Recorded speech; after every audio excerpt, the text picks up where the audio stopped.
السلام علیکم ورحمۃ اللہ وبرکاتہ۔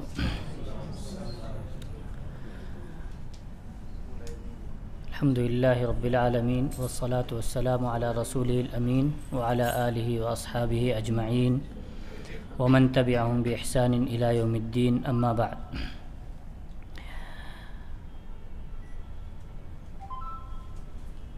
اسلام لانے کے لیے سب سے پہلے شہادتین یعنی لا الہ الا اللہ اور محمد الرسول اللہ کا اقرار ضروری اور شرط ہوتا ہے۔ بغیر شہادتین کے اقرار کے یعنی لا الہ الا اللہ اور محمد الرسول اللہ کے اقرار کے بغیر کوئی شخص مسلمان نہیں سمجھا جاتا ہے۔ اس اقرار کے بعد بہت ساری چیزیں ہوتی ہیں جو شہادتین کی حفاظت کے لیے ضروری ہوتی ہیں۔ جیسے کسی شخص نے وضو کیا ہے تو وضو کرنے کے بعد اس وضو کی حفاظت کے لیے بھی شرائط ہیں کہ ریاح خارج نہ ہو، اور بھی اس کے علاوہ جیسے کوئی سوئے نہیں، تو وہ چیزیں ضروری ہیں تاکہ وضو باقی رہے۔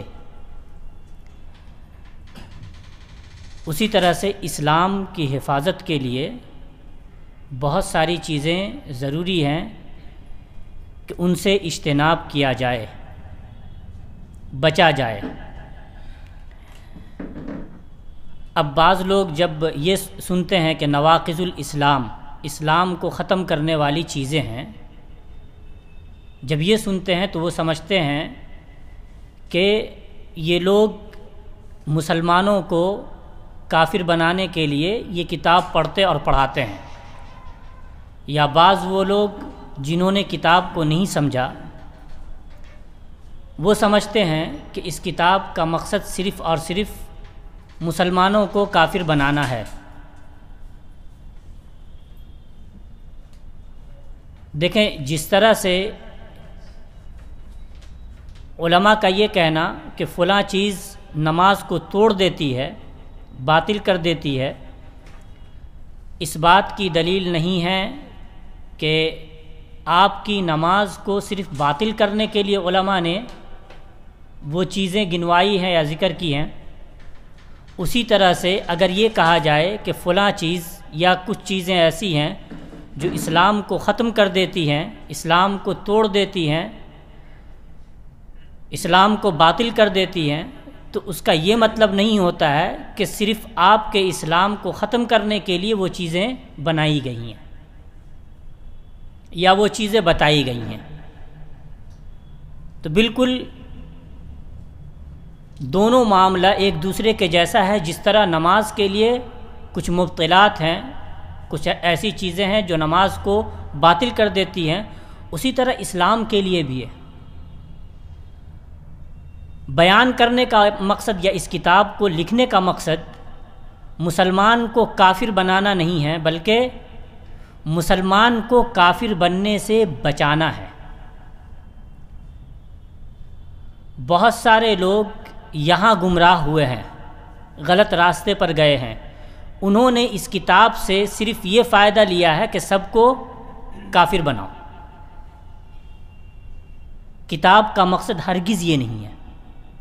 کتاب کا مقصد یہ ہے کہ لوگوں کو کافر بنانے سے بچانا ہے۔ آپ انہیں یہ بتائیں، یہ سمجھنا قبل اس کے کہ کتاب پڑھیں، کتاب پڑھنے سے زیادہ اہم ہے۔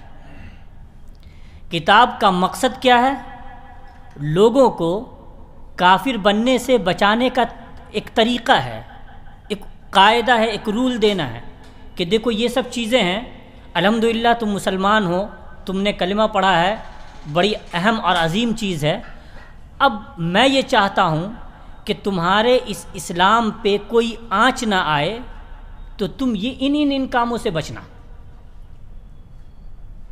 اور دنیا کا کوئی بھی کام دیکھ لیں، چاہے دنیاوی امور ہو، تجارت کا ہو، کوئی بھی کام ہو، اس کے آگے بڑھنے کا کچھ ذریعہ ہوتا ہے، کچھ ذرائع ہوتے ہیں جو اس کام کو آگے بڑھاتے ہیں، کچھ ذرائع ہوتے ہیں کچھ چیزیں ہوتی ہیں، کچھ اسباب ہوتے ہیں جو اس کام کو کم کرتے رہتے ہیں یہاں تک کہ ایک دن وہ ختم ہو جاتا ہے.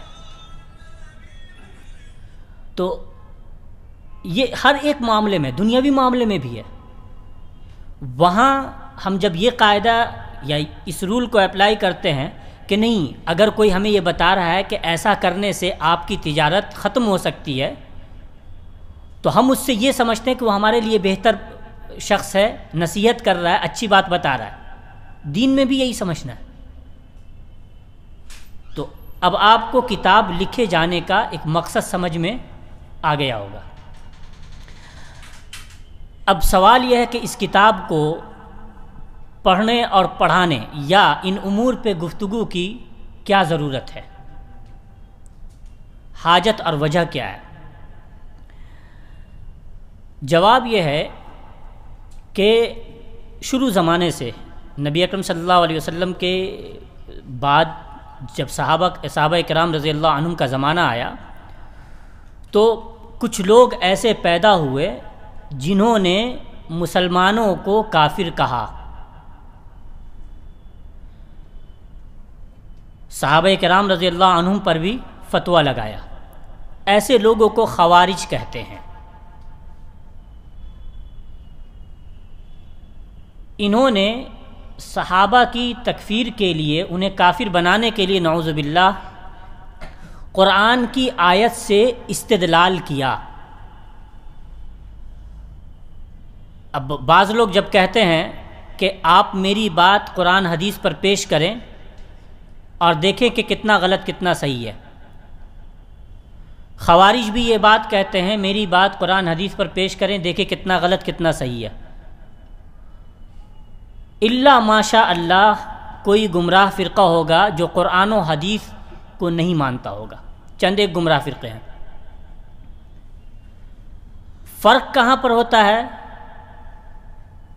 قرآن اور حدیث سے جو سمجھ خوارج نے لی تھی، جو مراد جو مفہوم خوارج نے لیا تھا، کیا وہی مراد وہی مفہوم صحابہ کرام نے بھی لیا تھا؟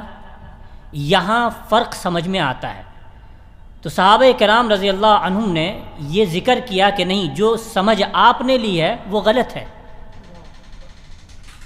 یہاں خوارج الگ ہو گئے، صحابہ کا ایک منہج قائم ہو گیا کہ قرآن اور حدیث سے جس طرح صحابہ نے سمجھا ہے، جو استدلال کیا ہے، وہی استدلال کرنا حق اور ہدایت پر ہونے کی دلیل ہے. کوئی شخص اگر صحابہ کو ہٹا دیتا ہے بیچ سے تو اس کا مقصود اور مفہوم جو وہ قرآن و حدیث سے نکالے گا غلط ہوگا. تو خوارج نے تکفیر کا فتنہ شروع کیا. یہ تکفیر کے باب میں، مسلمانوں کو کافر بنانے کے باب میں یہ حد سے آگے بڑھ گئے. ایک دوسرا فرقہ اس کے مقابلے میں ظاہر ہوا. اب جانتے ہیں نا، رد عمل ایک کہتے ہیں. رد عمل میں ایک دوسرا فرقہ ظاہر ہوا. کیسے سب مسلمان کو کافر کہہ سکتے ہیں؟ اس نے کلمہ پڑھا ہے، اس نے اسلام قبول کیا، نماز پڑھتا ہے، اور تم اسے کافر کہہ رہے ہو. تو اس کے بالمقابل رد عمل میں ایک فرقہ آیا جس کو مرجئہ کہا گیا. مرجئہ کا مطلب ہے کہ اصل ارجاء کا لفظ آتا تاخیر کے معنی میں، پیچھے کرنا. مطلب یہ ہے کہ جنہوں نے عمل کو بالکل خارج کر دیا، ایمان سے بالکل باہر کر دیا، اور کہا نہیں، اگر کوئی شخص عمل نہیں بھی کرتا ہے، یا پھر یہ کہ کوئی ایسا معاملہ کرتا ہے جس سے اسلام ختم ہوتا ہے، تب بھی اسے کافر نہیں کہو. تو یہ دو فرقے رونما ہو گئے. ایک جنہوں نے سب کی تکفیر کی، اور ایک جنہوں نے عمل کو ایمان سے بالکل باہر نکال دیا اور کہا کہ نہیں، عمل کا کوئی مسئلہ ہی نہیں ہے، کرے نہ کرے، نماز پڑھے نہ پڑھے، کلمہ پڑھ لے اور اس کے بعد جو کرنا ہے وہ کرتا رہے، مسلمان ہے، مومن ہے. یہ بھی غلط ہے. صحیح کیا ہے؟ صحیح یہ ہے کہ جس طرح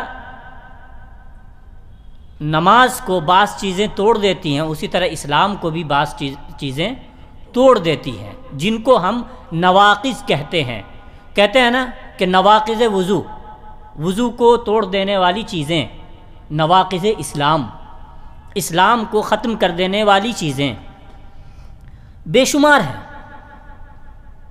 کئی ایک ہیں، ان میں اہم یہ 10 ہیں جو شیخ محمد بن عبد الوہاب رحمہ اللہ نے ذکر کیے ہیں۔ موضوع میں شاید آج داخل ہوں یا نہیں ہوں، لیکن موضوع سے پہلے چونکہ میں نے یہ کتاب شیخ سلیمان الرحیلی حفظہ اللہ سے مسجد نبوی میں ہم نے پڑھی ہے، تو اس لیے میں نے شیخ کی شرح کو ہی بنیاد بنایا، تو شیخ نے اس میں چند ایک باتیں ذکر کی ہیں کتاب پڑھنے سے پہلے، جن کا جاننا نہایت ضروری ہے۔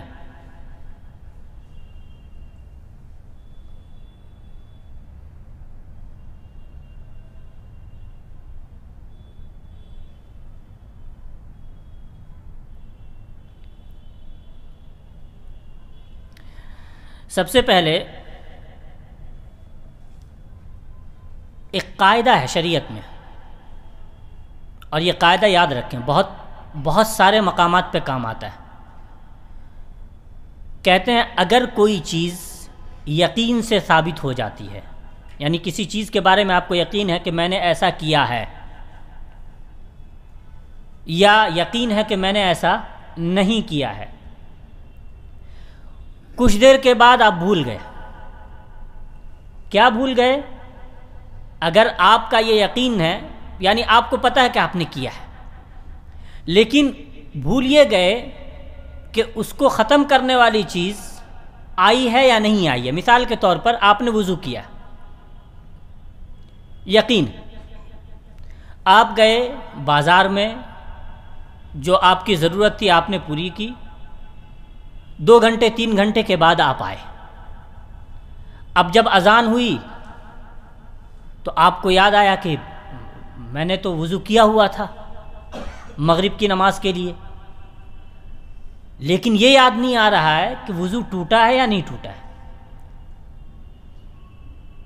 یاد ہے کہ وضو کیا ہے، لیکن یہ یاد نہیں ہے کہ ٹوٹا ہے یا نہیں ٹوٹا ہے، شک میں ہے۔ تو ایک قاعدہ ہے، قاعدہ یاد رکھ لیں، قاعدہ کا مطلب رول، ایک رول ہے، یاد رکھ لیں کہ یقین شک سے ختم نہیں ہوتا،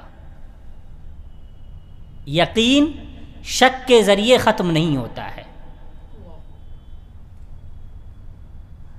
جس باب میں بھی آپ جائیں، جہاں بھی جائیں، آپ کو اگر یقین ہے اور پھر اس میں کوئی شک آ گیا تو آپ یقین پر عمل کریں، شک کو چھوڑ دیں، بالکل آرام میں رہیں گے۔ اب اس قاعدے کا ہمارے اس ٹاپک سے کیا تعلق ہے؟ تعلق یہ ہے کہ ایک شخص سبھی جانتا ہے کہ وہ مسلمان ہے، سبھی جانتے ہیں کہ وہ مسلمان ہے، یا اس نے سب کے سامنے کلمہ لا الہ الا اللہ کا اقرار کیا، محمد الرسول اللہ کا اقرار کیا، معلوم ہے۔ اب کوئی شخص اس کے بارے میں یہ حکم لگا رہا ہے کہ ممکن ہے اس نے ایسا کیا ہو، ممکن ہے اس نے یہ کیا ہو، ممکن ہے کہ یہ معاملہ ہو، ممکن شک ہو سکتا ہے، ایسا ممکن ہے۔ ان تمام چیزوں سے ایسے شخص کا اسلام ختم نہیں ہوگا جس کا اسلام یقینی طور پہ ثابت ہے، جس کا مسلمان ہونا یقینی طور پہ ثابت ہے، سب کو معلوم ہے کہ وہ مسلمان ہے۔ بہت سارے بھائی آتے ہیں کہتے ہیں کہ میرے دل میں شک ہوتا ہے، کیا اللہ رب العالمین کے بارے میں شک آ جاتا ہے؟ کیا میرا ایمان ختم ہو گیا؟ ایمان ختم نہیں ہوتا ہے شک سے، اور آپ کو اس شک کو ختم کرنا پڑے گا اپنے یقین کے ہی ذریعے، اس یقین کے ذریعے کہ شک یقین پہ ذرہ برابر بھی اثر نہیں کرتا ہے۔ شک کا مطلب ہی ہے کہ وہ مشکوک شے ہے، اس کو چھوڑ دیجئے، جو یقین ہے اس کو لے لیجئے۔ اب اس بنیاد پر جن لوگوں نے بھی تکفیر کا بازار گرم کیا ہوا ہے ان سے ہم یہ سوال کریں گے کہ آپ کہتے ہیں کہ مثال کے طور پر فلاں شخص کافر ہے، وہ علماء اور سلفیوں کی بھی تکفیر کرتے ہیں، سوال یہ ہے کہ کیوں کافر ہیں؟ کیا وہ پیدائشی کافر ہیں یا انہوں نے علی الاعلان اس بات کا اقرار اور اظہار کیا کہ میں کافر ہوں نعوذ باللہ، یا پھر یہ کہ علماء نے اس پر متفقہ طور پر حکم لگایا ہے کہ وہ کافر ہے؟ تو وہ کہتے ہیں نہیں، چونکہ ہم نے اس کو ایسا کرتے دیکھا، چونکہ یہ مسئلہ ایسا ہے، چونکہ وہ فلاں کی تکفیر نہیں کرتا ہے اس لیے وہ کافر ہے۔ یہ چونکہ اور اس لیے والا مسئلہ کسی کی تکفیر کے لیے کافی نہیں ہے۔ کیوں؟ کیونکہ چونکہ اور اس لیے والے مسئلے میں بہت سارے امور کو دیکھنا ضروری ہے، تو جب تک یہ چونکہ اور اس لیے والا مسئلہ یقین کی حد تک نہیں پہنچے گا اور یہ ثابت نہیں ہو جاتا کہ فلاں شخص یقینی طور پہ اس نے کفر کیا ہے، تب تک چونکہ اور اس لیے کا کوئی فائدہ نہیں ہے اور اس کا کوئی اثر نہیں ہوگا۔ میرا خیال ہے کہ اس کو آپ سمجھ گئے ہوں گے انشاءاللہ۔ اچھا، اس کا اثر ہم نے دیکھا ہے، میں نے بالخصوص اس کو دیکھا ہے، اس فتنے کو میں نے باضابطہ دیکھا ہے، کئی سالوں تک اس میں ان لوگوں کے درمیان رہا ہوں۔ اب کیا ہوتا تھا، کسی کے گھر کھانا کھانے گئے تو کہا کہ پتہ نہیں یہ مسلمان ہے یا نہیں ہے۔ بھائی داڑھی ہے، ٹوپی ہے، نماز پڑھتا ہے، محلے والے گواہی دے رہے ہیں کہ یہ مسلمان ہے، پتہ نہیں اس نے ایسا کیا ہوگا، پتہ نہیں یہ گوشت اس نے کہاں سے لایا ہے۔ تو اس شک کی بنیاد پر جب وہ کھانا کھاتے تھے تو پیسے دیا کرتے تھے۔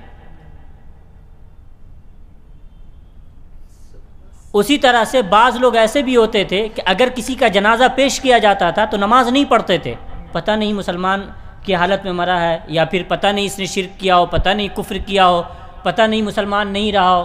بھائی یہ پتہ نہیں کسی کو کافر نہیں بنا سکتا، یہ شک ہے، مے بی اور مے ناٹ بھی نہیں چلے گا۔ بالکل یقینی طور پہ آپ کو کہنا ہے، ثابت کرنا ہے، اور وہ یقین کیا ہے انشاءاللہ اس کی بابت آگے انشاءاللہ آپ کو بیان کروں گا۔ تو یہ قاعدہ یاد رکھیں۔ میں مثالیں بہت ساری دے سکتا ہوں خصوصاً نماز وغیرہ کے تعلق سے، لیکن ہمارے پاس وقت کم ہے اور میرا درس عام طور پر آدھے گھنٹے کا ہوا کرتا ہے، تو کیونکہ میں یہ سمجھتا ہوں کہ آدھے گھنٹے سے زیادہ پھر تھکاوٹ ہوتی ہے، پھر ذہن میں باتیں اتنی آتی نہیں ہیں۔ تو میں انشاءاللہ جب آدھا گھنٹہ مکمل ہو جائے گا میں انشاءاللہ روک دوں گا۔ دوسری بات یاد رکھیں، ابن عثیمین رحمہ اللہ نے اس مسئلے کو بہت کلیئرلی واضح کیا ہے کہ کلیئرلی بیان کیا ہے کہ آپ اگر کوئی کسی کی تکفیر کرتا ہے، کوئی کا مطلب کوئی عام شخص نہیں، کیونکہ تکفیر کیا ہے اس کو سمجھیے۔ ایک ہوتا ہے فتویٰ دینا، فتویٰ ہر کوئی دے سکتا ہے؟ نہیں، عالم دے گا۔ سیکنڈ اسٹیپ، ایک ہوتا ہے کسی مسئلے میں فیصلہ دینا، ہر عالم فیصلہ دے سکتا ہے؟ نہیں۔ کون فیصلہ دے گا؟ قاضی۔ ایک ہوتا ہے اس فیصلے کو نافذ کرنا، ہر کوئی نہیں کر سکتا ہے، جس کے پاس اس کی قوت دی گئی ہے اس کو وہی کر سکتا ہے۔ تکفیر یہ فتویٰ سے بھی آگے بڑھ کے قضا کا مسئلہ ہے، قاضی کا مسئلہ ہے، کہ جب کسی کی تکفیر کی جائے گی تو یہ اس شخص کی جانب سے ہونا چاہیے جو اس بات کی بھی ذمہ داری لے کہ کافر کسی شخص کو گرداننے کے بعد، ٹھہرانے کے بعد اس کے اور اس کی بیوی کے درمیان جدائی کرے واجبی طور پر۔ کافر ہے تو اب ساتھ رہ نہیں سکتا ہے۔ ساتھ یہ بھی کہ مسلمانوں کی مسجد میں وہ تب تک نہیں آ سکتا، نماز نہیں پڑھ سکتا جب تک کہ کلمے کا اقرار نہیں کر لے۔ اسی طرح سے مسلمانوں کی قبرستان میں وہ دفن نہیں کیا جائے گا، اور بھی کئی ایک امور ہیں۔ تو یہ ہمہ شمہ اور فرد کا مسئلہ نہیں ہے کہ چائے کی دکان پہ بیٹھ کر کے سب کی تکفیر کر رہے ہیں، یہ بہت بڑا مسئلہ ہے۔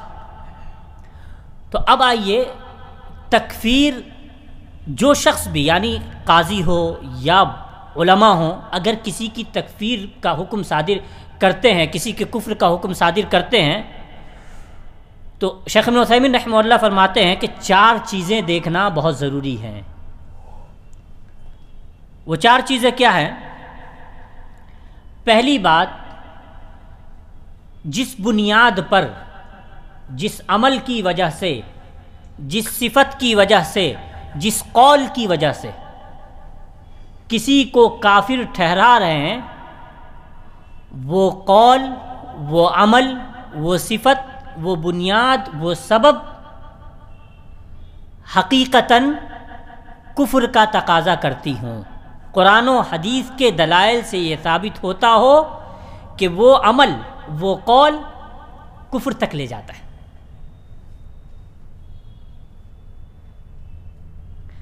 اب دیکھیے، میں آپ کو عکسی مثال دیتا ہوں۔ عکس کا مطلب بالکل الٹا، اپوزٹ۔ اب ہم جب کہتے ہیں کہ نبی اکرم صلی اللہ علیہ وسلم کے وسیلے، یعنی آپ صلی اللہ علیہ وسلم کی ذات کو وسیلہ نہیں بنا سکتے ہیں، یہ بسا اوقات شرک ہوتا ہے، بسا اوقات بدعت ہے، تو ہم پر کیا فتویٰ لگتا ہے؟ گستاخ۔ اب گستاخی تو اب جانتے ہیں کتنا خطرناک اور سنگین معاملہ ہے۔ توہین رسالت کا مرتکب ہے، اور اس کی سزا بھی آپ جانتے ہیں۔ کیا کسی کو یہ کہہ دینا مطلقاً کہ یہ توہین رسالت کا مرتکب ہے کافی ہے؟ کیوں مرتکب ہے، اس کا جواب جاننا نہایت ضروری ہے۔ آپ نے حکم جو لگایا ہے، بنیاد کیا ہے؟ یہ بنیاد کیا شریعت نے اس کو کسی کے کافر ہونے کی بنیاد بنایا ہے؟ یہ سوال اور اس کا جواب ضروری ہے۔ اگر اس کا جواب نہیں ہے تو آپ کے لیے جائز، یا کسی کے لیے بھی جائز نہیں ہے کہ وہ کسی کی تکفیر کرے۔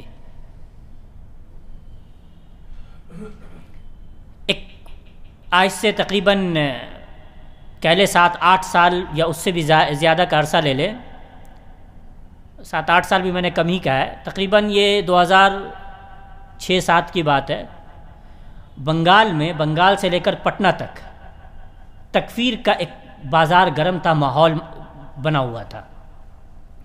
خصوصاً تکفیری جماعت انڈال سے لے کر دھنباد تک تھی۔ کلکتے میں بھی اس کے کچھ اثرات تھے۔ کلکتے میں فتنہ اس لیے کم تھا کہ یہاں علماء کی ایک جماعت تھی، الحمدللہ،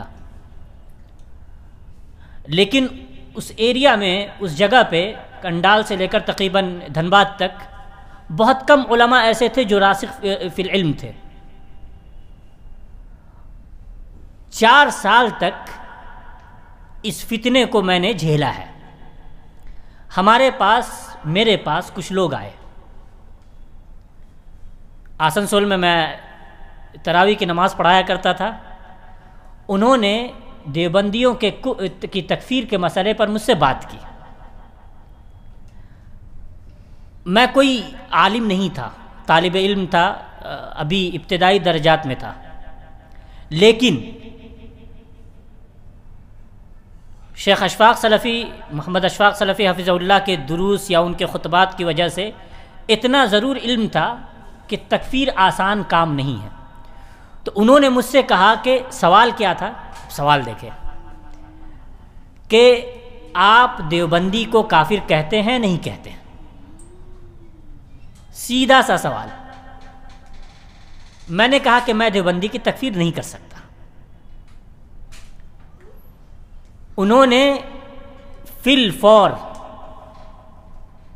فوراً ہی انسٹنٹلی یہ فتویٰ جاری کیا کہ آپ بھی کافر ہیں.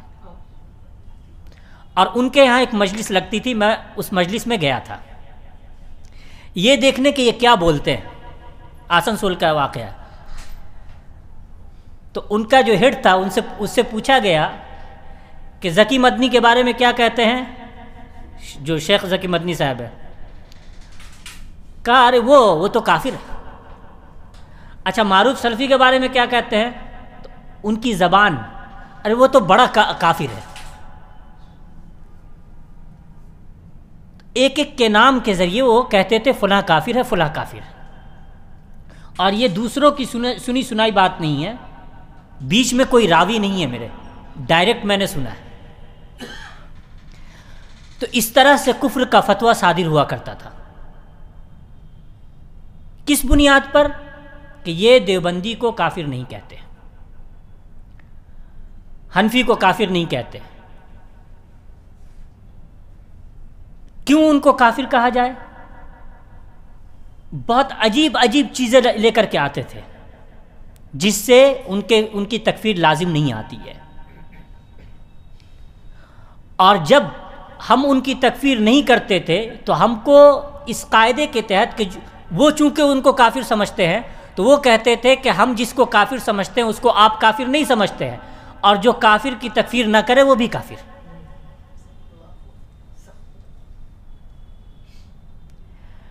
اسی کتاب کی عبارت ہے وہ، لیکن اس کو انہوں نے غلط سمجھا تھا.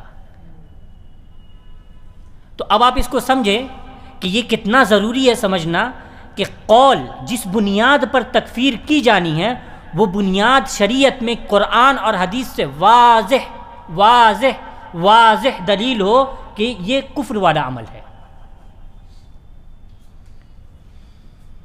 چونکہ اس لیے والی بات نہیں ہونی چاہیے.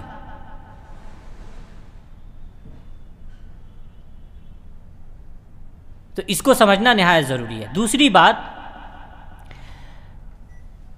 جو دوسری شرط ہے کہ یہ معلوم ہو جانا چاہیے کسی کی تکفیر سے پہلے کہ فلاں شخص جس کی بھی تکفیر کی جا رہی ہے، علماء جس کو کافر کہہ رہے ہیں، یہ یقینی طور پہ معلوم ہو جائے کہ اس کو یہ معلوم ہے کہ یہ عمل کفر والا ہے. اس کو سمجھیے. ایک تو یہ کہ عمل کفر والا ہے، یہ ایک بات ہے.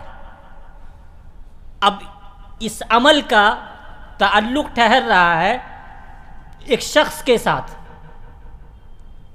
تو پہلے ایک شرط تھی کہ عمل کے بارے میں جاننا ہے کہ عمل کفریہ ہے یا نہیں ہے. جب یہ یقین ہو گیا، دلائل کے ذریعے یہ ثابت ہو گیا کہ یہ عمل کفریہ ہے، تو اب آئے چونکہ اس کو کسی کے اوپر منطبق کرنا ہے، چسپا کرنا ہے، تو اب اس شخص کے تعلق سے بھی جاننا ہوگا کہ اب اس شخص کو بھی معلوم ہے یا نہیں ہے کہ یہ عمل کفریہ ہے. صرف یہ کافی نہیں ہے کہ عمل کفریہ ہے. اس کی مثال لیں، جیتی جاگتی ہم صحیح ادلہ کی روشنی میں یہ سمجھتے ہیں کہ نماز کا ترک کفریہ عمل ہے. میں نے کیا کہا ہے؟ ترک کفریہ عمل ہے. کس پر حکم لگایا ہے؟ عمل کے اوپر. اچھا، اب عام طور پہ لوگ غلطی کرتے ہیں اس مسئلے میں، کہتے ہیں ارے وہ شخص تو نماز نہیں پڑھتا، ہم اس کی نماز جنازہ نہیں پڑھیں گے. آپ نے کیا کیا؟ دو الگ الگ چیز کو ایک جگہ جمع کر کے معاملہ کو غلط کر دیا. ٹھیک ہے نماز کا ترک کفریہ عمل ہے، لیکن جس نے اس کو ترک کیا ہے کیا اس کو معلوم ہے کہ نماز کا ترک کفریہ عمل ہے؟ یہ بہت بڑا سوال ہے۔ جہاں ہم کسی پر حکم لگانے جائیں گے وہاں ہم پہلے یہ سوال کریں گے کہ ہو سکتا ہے اس کو نہیں معلوم ہو، ورنہ کیسے یہ تصور کیا جا سکتا ہے کہ کسی شخص کو، مسلمان کو یہ معلوم ہو جائے کہ بھائی دیکھو یہ کرنے سے تمہارا اسلام ہی ختم ہے۔ تم جس اسلام کے لیے اس دنیا میں اتنی مصیبت اٹھا رہے ہو، حرام سے بچ رہے ہو، ہر ایک کام کر رہے ہو جو اللہ کو راضی کرے، لیکن تمہارا ایک عمل جس کو تم ترک کر رہے ہو اس سے تمہارا اسلام ختم ہو رہا ہے۔ یہ تصور نہیں کیا جا سکتا کہ کسی کو معلوم ہو جائے کہ اس عمل کے ترک سے انسان کافر ہو جاتا ہے اور پھر وہ اس کو ترک کرے، نہیں، تصور ہی نہیں ہو سکتا ہے۔ تو اب کیا کریں گے کہ اگر ہم کسی کے بارے میں یہ سن رہے ہیں کہ وہ نماز ترک کر رہا ہے، فتویٰ صادر کرنے سے پہلے علم پہنچائیں، کیونکہ فتویٰ اور اس کے عمل کے بیچ میں ہمارے اوپر ایک واجب ہوتا ہے، نصیحت، علم کا پہنچانا۔ ہم پہلے اس کے اوپر اس کو علم پہنچائے کہ بھائی دیکھیں یہ ایسا ایسا مسئلہ ہے، تو اس کو معلوم بھی ہونا چاہیے کہ یہ کفریہ عمل ہے۔ اگر نہیں معلوم ہے یا آپ شک میں ہیں،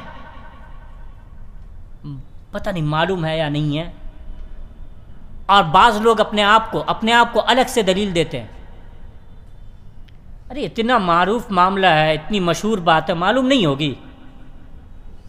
بھائی ضروری تھوڑی ہے کہ جو چیز آپ کو معلوم ہے وہ سب کو معلوم ہو۔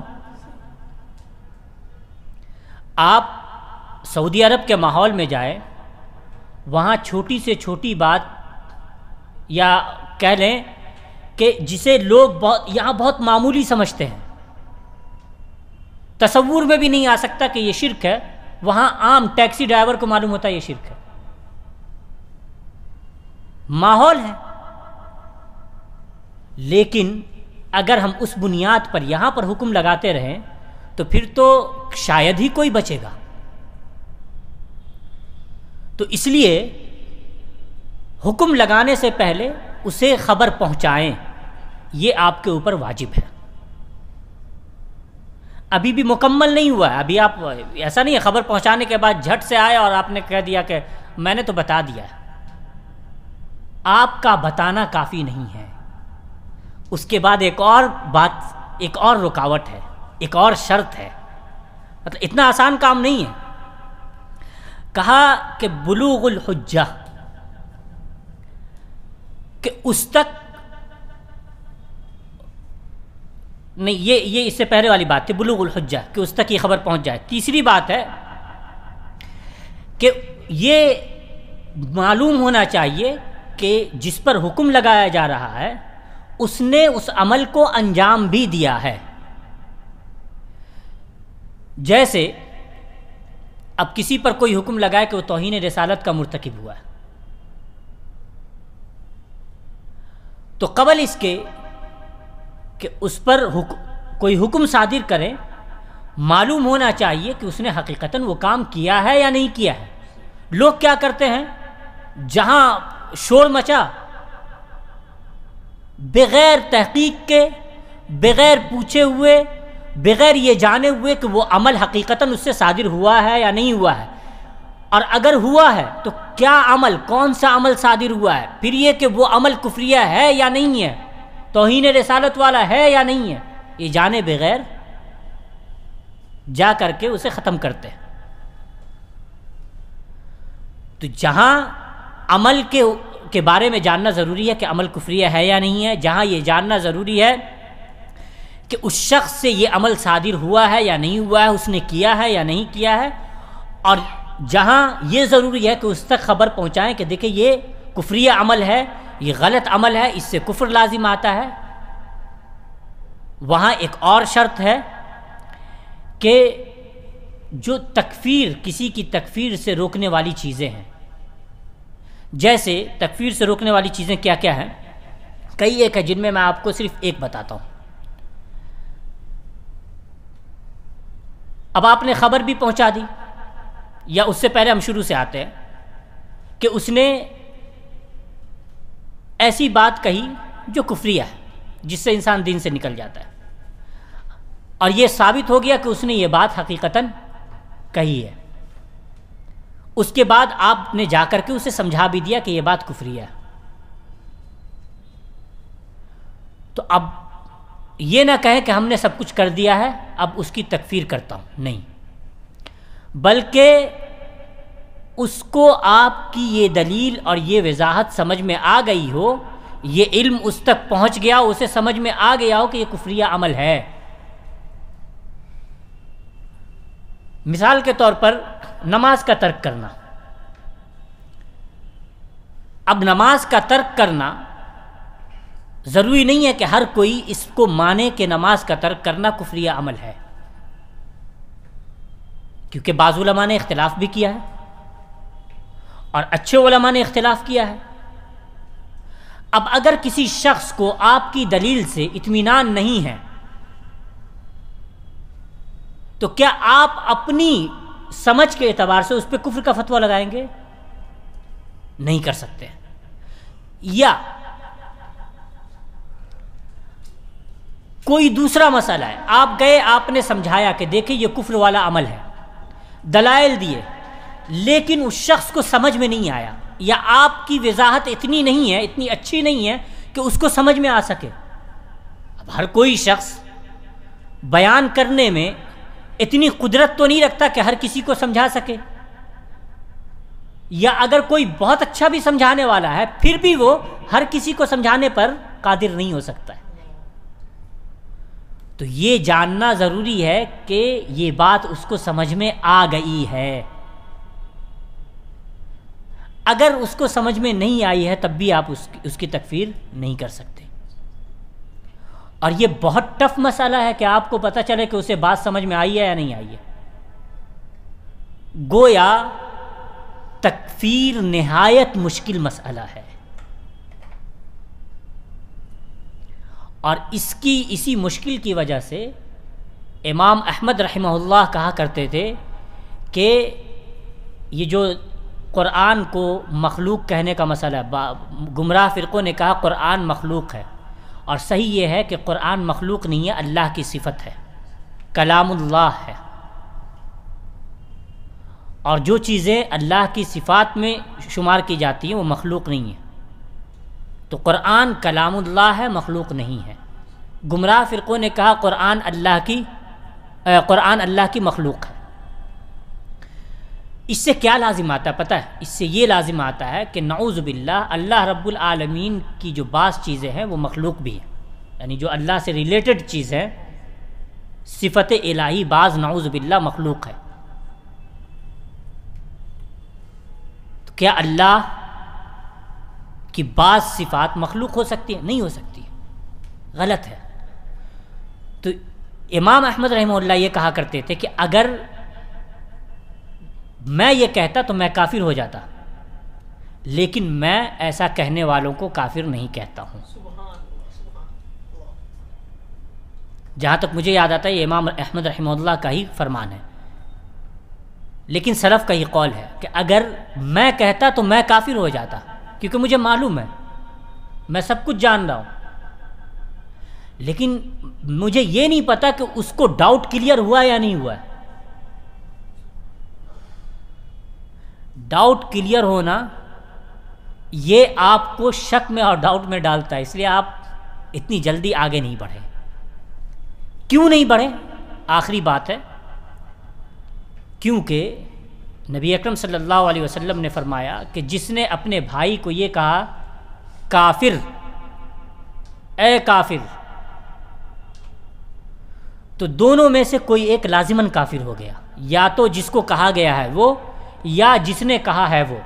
اگر کہا جانے والا کافر نہیں ہو رہا ہے، اور آپ دیکھ رہے ہیں کتنی مشکل ہے، بہت مشکل معاملہ ہے، تو 90% ممکن ہے کہ وہ کافر نہیں ہو، تو کہنے والا ممکن ہے کہ اس میں پڑ جائے، وہ کافر ہو جائے۔ اور یہ جو فتویٰ ہے کہ جس کو کہا گیا وہ کافر اگر نہیں ہے حقیقتاً تو وہ لوٹ کر کے آ جائے گا، یہ فتویٰ کس کا ہے؟ نبی اکرم صلی اللہ علیہ وسلم کا۔ یہ حکم شرعی ہے۔ تو آپ ایک ڈاؤٹ والے مسئلے کی وجہ سے اپنے آپ کو یقینی طور پہ کیوں مشکل میں ڈالیے گا؟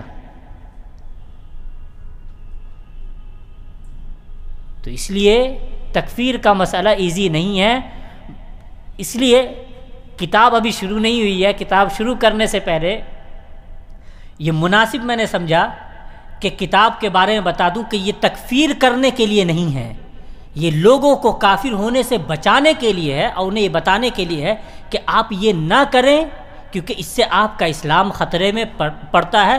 اس لیے دیکھیں میں نے اس کا ترجمہ بھی کیا لکھا ہے، وہ 10 امور یا خطرناک امور جن سے اجتناب لازم ہے۔ یہ نہیں لکھا کہ جو انسان کو کافر بناتے ہیں، یہ لکھا جن سے بچنا ضروری ہے۔ تو ان سے ہم سب کو بچنا ضروری ہے۔ انشاءاللہ ہم آئندہ کے ایام میں انشاءاللہ اس کو مکمل کریں گے، وہ کون سے 10 امور ہیں، اور کوشش کریں گے کہ اختصار کے ساتھ کام لیں، کیونکہ اب باتیں کلیئر ہو گئی ہیں۔